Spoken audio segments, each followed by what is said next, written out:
अस्सलाम वालेकुम dear students, उम्मीद करता हूँ आप सब लोग खैर आफियत से होंगे। आज जो है हम एक बहुत इंपॉर्टेंट टॉपिक को डिस्कस करने वाले हैं। फर्स्ट ईयर कंप्यूटर साइंसेज के अंदर सॉफ्टवेयर इंजीनियरिंग की अगर हम बात करें या हम किसी और इंजीनियरिंग फील्ड की बात करते हैं तो वहाँ पर हर फील्ड के अंदर इस स्पेसिफिक टॉपिक को जो है वो पढ़ा जाता है, इस पर जो है बहुत ज़्यादा जोर दिया जाता है। तो हमारा आज का टॉपिक है प्रोजेक्ट प्लानिंग एंड मैनेजमेंट।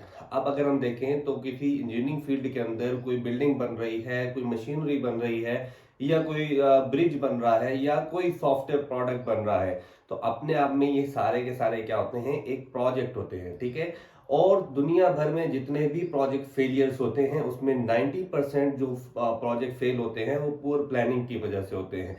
तो प्लानिंग जो है वो आपके प्रोजेक्ट के अंदर जो है सक्सेस में बहुत ज़्यादा रोल अदा करती है। हम कहें कि जो बेसिकली एग्जीक्यूशन है या जो हम प्रोडक्शन है वो 40% है और 60% उसकी प्लानिंग डिपेंड करती है। अगर आपने अच्छी प्लानिंग की होगी तो जितना भी आप वर्क करेंगे, एक तो आपको वर्क कम करना पड़ेगा, एफिशिएंटली वर्क करना पड़ेगा। ठीक है।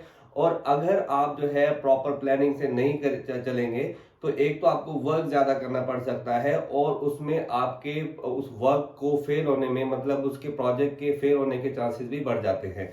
सो आज जो है हम देखने वाले हैं कि प्रोजेक्ट प्लानिंग है क्या और इसमें इसकी इंपॉर्टेंस क्या है और इसके कौन कौन से फेजेस होते हैं, जिस फेज और उन फेजेस में क्या क्या एक्टिविटीज होती हैं, ये सारी चीजें हम आज के लेक्चर में डिस्कस करने वाले हैं। तो सबसे पहले अगर हम प्रोजेक्ट प्लानिंग एंड मैनेजमेंट को देखें तो ये एक स्ट्रक्चर्ड प्रोसेस होता है leading a team work to achieve a specific goal to meet success criteria within a defined time frame.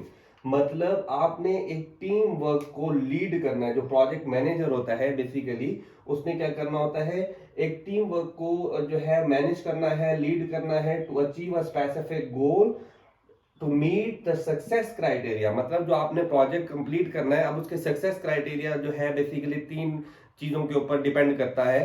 पहली चीज जो है हमारे पास उसका स्कोप आता है, दूसरे नंबर पर उसकी कॉस्ट आती है, तीसरे नंबर पर उसका जो है वो टाइम आता है। स्कोप क्या होता है बेसिकली? स्कोप हम बोलते हैं कि वो तमाम जो रिक्वायरमेंट्स जो एक यूजर को चाहिए उसके प्रोजेक्ट के अंदर, मतलब प्रोजेक्ट के जितने भी ऑब्जेक्टिव्स हैं वो ऑब्जेक्टिव्स हमें अचीव होनी चाहिए। उसका स्कोप जो है बेसिकली क्या होगा, वो आउटकम्स होंगे उस प्रोजेक्ट के अंदर। फॉर एग्जांपल आप कोई सॉफ्टवेयर बनाना कर चाह रहे हैं तो सॉफ्टवेयर के तमाम वो फीचर्स जो कोई कस्टमर अपने सॉफ्टवेयर के अंदर ऐड कराना चाहता है वो उसके स्कोप कहलाएगा। ठीक है।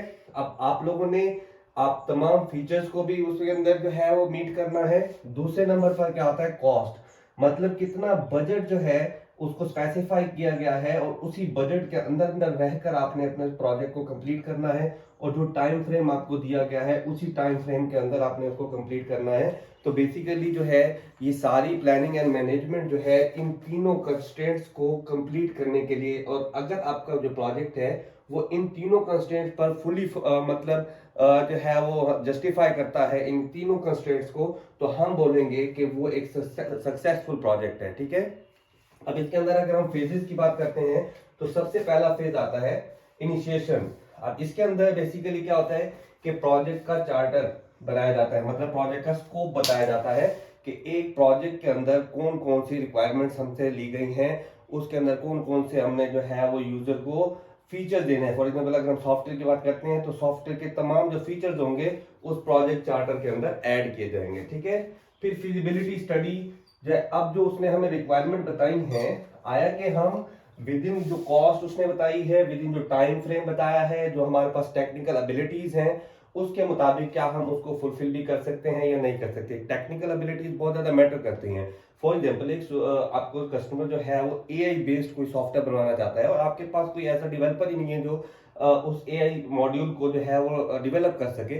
तो वो भी चीज आप लोगों ने देखनी है कि आपके पास वो मैन पावर मौजूद है जो उस बेसिकली जो है सॉफ्टवेयर प्रोजेक्ट के अंदर जो फीचर वो मांग रहा है उस फीचर को जो है डेवलप कर सकता है या नहीं कर सकता। ठीक है। आप एक ब्रिज बनवाना चाह रहे हैं जो है आप उसके ऊपर रिवर के ऊपर, और आपके पास ऐसी हैवी मशीनरी नहीं है जो ब्रिज के ऊपर जो है वो उस चीज को इंस्टॉल कर सके। तो इसीलिए आप टेक्निकल स्टडी भी करते हैं कि आपके पास टेक्निकल एबिलिटीज भी हैं, और दूसरा आपके पास जो कॉस्ट आपको बताई गई है उस कॉस्ट में वो सारा प्रोजेक्ट बन सकता है या नहीं बन सकता, और जिस टाइम फ्रेम में आपने आपको दिया गया उस टाइम फ्रेम में आपके पास जो है वो आप उसको बना सकते हैं या नहीं बना सकते। और इसके बाद हम जो है इनिशिएशन में स्टेक होल्डर्स आइडेंटिफिकेशन करते हैं। स्टेक होल्डर्स कौन से होते हैं? वो लोग जो उस प्रोजेक्ट से इफेक्ट होते हैं, मतलब आपका यूजर हो गया, आपका जो कस्टमर हो गया, जो आपके प्रोजेक्ट को वो उस प्रोजेक्ट को बना रहा है, ठीक है। और तमाम डेवलपर्स हो गए, वो सारे के सारे स्टेक होल्डर्स होते हैं। मतलब कौन कौन सा पर्सन आपके उसमें मैन पावर जो आपके प्रोजेक्ट के अंदर शामिल होगी, क्या क्या काम करना है, मतलब अगर सॉफ्टवेयर बनाना है तो यूजर इंटरफेस कौन बनाएगा, बैक एंड पे काम कौन करेगा, डेटाबेस के ऊपर कौन काम करेगा, ये सारी चीजें स्टेक होल्डर्स आइडेंटिफिकेशन के अंदर आप पहले से सेट कर लेते हैं, ठीक है। इसके बाद आप क्या करते हैं, प्लानिंग फेज में जाते हैं। अब आपके पास इनिशिएशन आपने कर ली, फिजिबिलिटी स्टडी कर ली, ठीक है। अब आपके पास एक रिक्वायरमेंट्स का एक डॉक्यूमेंट आ गया, ठीक है। अब आपने क्या करना है, उन रिक्वायरमेंट्स डॉक्यूमेंट को, मतलब एक प्रोजेक्ट को क्या करना है, अब स्टार्ट करना है। तो स्टार्ट में आप देखेंगे सबसे पहले स्कोप, कि आपका जो सॉफ्टवेयर है या जो प्रोजेक्ट है, ठीक है, उसमें कौन कौन सी रिक्वायरमेंट्स हैं। उन सारी रिक्वायरमेंट्स को आप यहाँ पर स्पेसिफाई कर लेंगे, जो आपने पीछे डॉक्यूमेंट्स में लेकर आए हो फिजिबिलिटी स्टडी के अंदर। तो आपने क्या करना है, उसका स्कोप सेट कर लेना है कि हमने इसी स्कोप के अंदर अंदर रहकर क्या करना है, उस सॉफ्टवेयर प्रोजेक्ट को या किसी भी प्रोजेक्ट को कंप्लीट करना है, ठीक है। उसके बाद ये है work breakdown structure. Work breakdown structure क्या होता है बेसिकली, कि आप पूरे ओवरऑल प्रोजेक्ट को छोटे छोटे पार्ट्स के अंदर क्या कर देते हैं, डिवाइड कर देते हैं, ठीक है।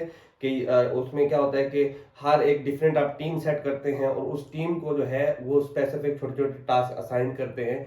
और उसमें ये भी आप सेट करते हैं कि कौन सा टास्क दूसरे पर क्या कर रहा है, डिपेंड कर रहा है। फॉर एग्जाम्पल, आप जो है कोई वेरिफिकेशन करना चाहते हैं, सॉफ्टवेयर के अंदर लॉग इन वेरिफिकेशन कराना चाहते हैं, उससे पहले आपको क्या करना पड़ेगा, डेटाबेस के साथ कनेक्शन सेट करना पड़ेगा। अब डेटाबेस कनेक्शन क्या है, जो लॉगिन सेटअप है वो डिपेंड कर रहा है किसके ऊपर, डेटाबेस कनेक्शन सेटअप के ऊपर, ठीक है।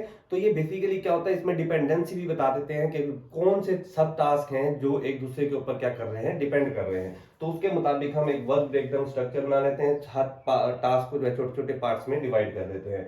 फिर रिसोर्स प्लानिंग, आपको कौन कौन से रिसोर्सेज रिक्वायर्ड होंगे, ठीक है। जिसमें अगर हम बात करते हैं कि कोई बिल्डिंग बन रही है, तो बिल्डिंग में आपको कौन कौन से रिसोर्सेज चाहिए, कौन कौन सी मशीनरी चाहिए, कौन कौन से आलात चाहिए, ठीक है, वो सारे रिसोर्सेज कराएंगे।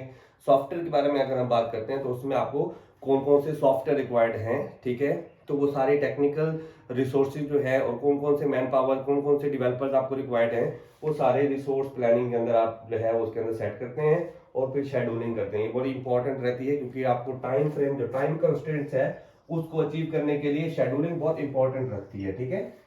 तो आपने जो ये वर्क ब्रेकडाउन स्ट्रक्चर बनाया होता है, उसमें जो भी छोटे छोटे टास्क हैं उनको आप शेड्यूल कर लेते हैं, और उसको आप लोगों ने उस टाइम फ्रेम के अंदर अंदर रहकर ही क्या करना होता है, सेट करना होता है और शेड्यूल करना होता है। आप आगे हमारे पास इसी प्लानिंग फेज के अंदर आ जाता है रिस्क असेसमेंट, बहुत इंपॉर्टेंट है, ठीक है। रिस्क वो इवेंट्स होते हैं जो आपके काम के अंदर रुकावट डाल सकते हैं, ठीक है।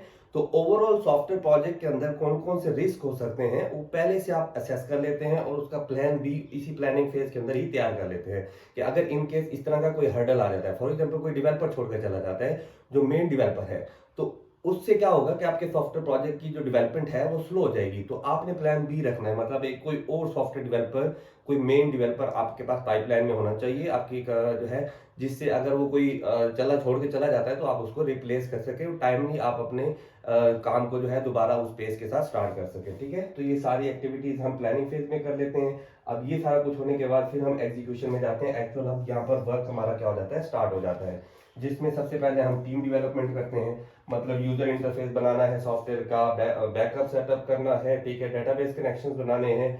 उसके लिए आपने क्या करनी है, एक पूरी टीम सेट करनी है, ठीक है। और उनको फिर आपने काम असाइन करने हैं। यूजर इंटरफेस का टीम अलग से अपना अपना टास्क परफॉर्म करेगी। और इसके बाद डिलीवरेबल क्रिएशन। अब ये क्या है, जो आपने सब टास्क असाइन किए होते हैं, ठीक है, उन सब टास्क को ज्वाइन करके एक ऐसा प्रोडक्ट बनाना जिसको आप डिलीवर कर सकें, ठीक है। तो वो बेसिकली क्या होता है कि छोटे छोटे टास्क को मिलाकर एक डिलीवरेबल प्रोडक्ट बनाना बेसिकली क्या कहलाता है, एग्जीक्यूशन फेज के अंदर ये भी एक्टिविटी आती है। फिर अब उन टीम के दरमियान में कम्युनिकेशन, स्टेक होल्डर्स के दरमियान में कम्युनिकेशन, जो प्रोसेस आप कर रहे हैं उस प्रोसेस को आप कम्युनिकेट भी करते रहते हैं स्टेक होल्डर्स के साथ, वो बेसिकली आपने एग्जीक्यूशन में ही क्या करनी होती है, मैनेज करनी होती है। और प्रोक्योरमेंट क्या होता है कि अगर आपको कोई रिसोर्स चाहिए, थर्ड पार्टी से कोई रिसोर्स चाहिए तो वो भी एग्जीक्यूशन टाइम में आप जो है वो पहले से बना लेते हैं कि एग्जीक्यूशन टाइम में जो जो आपको रिसोर्स प्लानिंग आपने किया था, ठीक है, उसको यहाँ पर आपने थर्ड पार्टी से किस तरह से लेकर आना है, किस तरह से वो रिसोर्सेज को गेन करना है, वो सारा एग्जीक्यूशन फेज में ये सारी एक्टिविटीज आप परफॉर्म करते हैं। अब एग्जीक्यूशन टाइम में ये साथ साथ मॉनिटरिंग भी होती रहती है, ठीक है। जो जो आप टास्क एग्जीक्यूट कर रहे हैं उसमें आपने क्या करना है, मॉनिटरिंग भी करते रहना है और कंट्रोलिंग भी करते रहना है। जिसमें आपने शेड्यूल किया था तो आपका टास्क विद इन शेड्यूल चल रहा है, विद इन बजट चल रहा है, ठीक है। और जो क्वालिटी है सॉफ्टवेयर की या किसी भी प्रोजेक्ट की, वो क्वालिटी अश्योर करना, ठीक है, विद इन स्कोप। अब यहाँ पर एक होता है स्कोप क्रीप, कि आपका जो प्रोजेक्ट है वो आपके स्कोप से बाहर ना जा रहा हो, ठीक है, बजट से बाहर ना जा रहा हो, टाइम फ्रेम से बाहर ना जा रहा हो, वो सारी चीजें आप यहाँ पर मॉनिटरिंग के अंदर करते हैं। अब इसमें ये देखें की पॉइंट जो है वो केपीआईज होते हैं, बेसिकली ये स्पेसिफिक आइडेंटिफायर्स होते हैं, ठीक है, जो बताते हैं आपने क्या करना होता है, टाइम फ्रेम सेट करना होता है कि इस टाइम तक आपके ये सारे फीचर्स कंप्लीट हो जाएंगे। तो आपने यहाँ पर क्या होते हैं, की पॉइंट आइडेंटिफिकेशंस करने होते हैं, जिसमें आप क्या करते हैं, डिफरेंट पॉइंट्स के ऊपर आपने टाइम शेड्यूल किया होता है, उस शेड्यूल के मुताबिक आप देखते हैं कि आपका उतना वर्क कंप्लीट हुआ है या नहीं हुआ। तो ये आपने पहले से सेट कर लेते हैं और उसको फिर ट्रैक करते रहते हैं कि आपका काम सही से चल रहा है या नहीं चल रहा है। इसी तरह से क्वालिटी कंट्रोल होता रहता है और बजट ट्रैकिंग होती रहती है।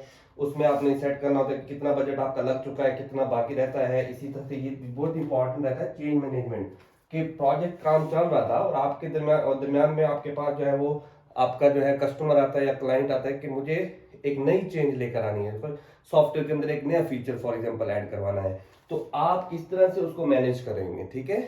ये भी सारा आप क्या करें मॉनिटरिंग एंड कंट्रोल में। तो आपके पास चेंज मैनेजमेंट भी आप इसी के अंदर ही मॉनिटर कर रहे होते हैं कि अगर कोई क्लाइंट जो है वो चेंज करवाना चाह रहा है, कोई अपडेट्स लेकर आना चाह रहा है रिक्वायरमेंट के अंदर, तो वो आप उसको किस तरह से डील करेंगे। आखिर में जब ये प्रोजेक्ट कंप्लीट हो जाता है तो देन आप क्या करते हैं, क्लोजर में जाते हैं, आप उस प्रोजेक्ट को हैंड ओवर करते हैं। लेसन लर्न, अभी लेसन जो आपने ओवरऑल प्रोजेक्ट के दौरान आपको कुछ इवेंट्स ऐसे हुए जिससे आपने फॉर एग्जांपल यहाँ पर रिस्क असेसमेंट में हमने देखा कि कौन से ऐसे इवेंट है जो आपको हर्डल क्रिएट कर रहे हैं, ठीक है। तो ओवरऑल प्रोजेक्ट के दौरान आपने क्या क्या कौन सी नई चीज सीखी है, वो सारी चीजें आप डॉक्यूमेंट कर लेते हैं, ठीक है। और आखिर में एडमिनिस्ट्रेटिव क्लोजर, तो जो जो लोग आपने हायर किए होते हैं, ठीक है, थर्ड पार्टी कोई जो है या कुछ ऐसा होता है कि नहीं, जैसे हम जो है उस प्रोजेक्ट के दौरान कुछ जो और लोग हायर कर लेते हैं, ठीक है, तो उनको आप लोगों ने क्या करना है, खतर मतलब उनको फारिग करना है, क्योंकि बहुत ज़्यादा मैन पावर आप भी नहीं रख सकते। तो अगर आप लोगों ने जो है उस प्रोजेक्ट के लिए स्पेसिफिकली कुछ नए लोग हायर किए थे, तो उनको क्या करना, फायर मतलब फायर हम कह सकते हैं, या उनको फ्री करना बेसिकली। और कुछ आपने रिसोर्सेज लिए थे या कुछ टूल्स बाय किए थे, उन ये कुछ जैसे हम कहते हैं कि बिल्डिंग्स बन रही हैं तो उसमें आप कुछ जो है वो मशीनरी किराए पे ले लेते हैं, ठीक है। तो आपने क्या किया, वो किराए पे वापस जो लीजिंग से लिया था उनको वापस कर देना। तो बेसिकली क्या कहलाता है, एडमिनिस्ट्रेटिव क्लोजर कहलाता है, कि आप अपने पास रखते ना रहें कि उसका किराया आपके पास बढ़ता रहे, ठीक है। तो ये ओवरऑल तमाम एक्टिविटीज होती हैं और ये जो है वो आपको जो है जरूरी होती है बेसिकली, और किसी भी प्रोजेक्ट की सक्सेस में, ठीक है, इस प्लानिंग का और मैनेजमेंट का बहुत ज्यादा रोल होता है। और ये जो है आपके प्रोजेक्ट की सक्सेस जो है इस ओवरऑल प्रोसेस के ऊपर डिपेंड कर रही होती है, ठीक है। रिस्क असेसमेंट सही से नहीं किया तब भी प्रॉब्लम, शेड्यूलिंग अच्छे से नहीं किया तो आप टाइम से बाहर जा सकते हैं, ठीक है, रिसोर्स प्लानिंग नहीं किया तो भी आप जो है हो सकता है कि आपका बजट आउट हो जाए, ठीक है। तो हर एक्टिविटी अपने आप में इंपॉर्टेंस रखती है और वो सॉफ्टवेयर प्रोजेक्ट या कोई भी प्रोजेक्ट है उसकी सक्सेस में एक रोल अदा करती है, ठीक है। सो ये हमारा आज का जो है वो टॉपिक था। होप सो आप लोगों को ये समझ आया होगा। मजीद जो है मैं कोशिश करूंगा कि जो नेक्स्ट आने वाले टॉपिक्स हैं उनको मजीद आपके सामने जो है क्लियर करके रखूँ। अगर आपको ये टॉपिक समझ आया है, पसंद आया है, तो वीडियो को लाइक करें, चैनल को सब्सक्राइब करें, अपने दोस्तों के साथ शेयर करें। मिलते हैं नेक्स्ट लेक्चर के साथ। अपना बहुत ज़्यादा ख्याल रखिएगा। Good bye.